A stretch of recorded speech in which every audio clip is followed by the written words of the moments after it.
এটা একটু প্যাক করে দেওয়া যাবে? মা, খাওয়া তো হয়ে গেছে, তাহলে প্যাক করাবে কেন?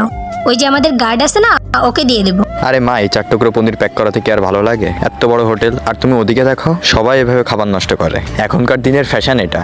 আর এসব দেখে না মানুষের স্ট্যাটাস বোঝা যায়। আর আমরা যদি খাবার না ছেড়ে যাই না, তাহলে ভাববে এত বড় রেস্টুরেন্টে আমরা প্রথমবার এসেছি। তুমি একটা কাজ করো, এটা একটু প্যাক করে দাও।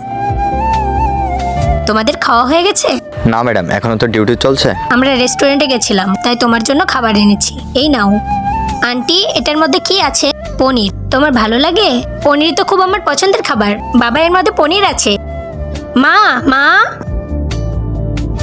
দেখলি কতটা খুশি হয়েছে ওরা? তোর পনির খুব পছন্দ ছিল। পনির না পেলে তুই আমাদের সাথে কথা পর্যন্ত বলতিস না। আজকে তুই বড় হয়ে গেছিস, তোর টাকা পয়সা হয়ে গেছে, তাই তোর কাছে খাবারের কোনো ভ্যালু নেই। মানুষ বড় ভুল এটাই করে যে যখন তার কাছে যে জিনিসটা থাকে না, তখন সে সেটারই বেশি গুরুত্ব দেয়।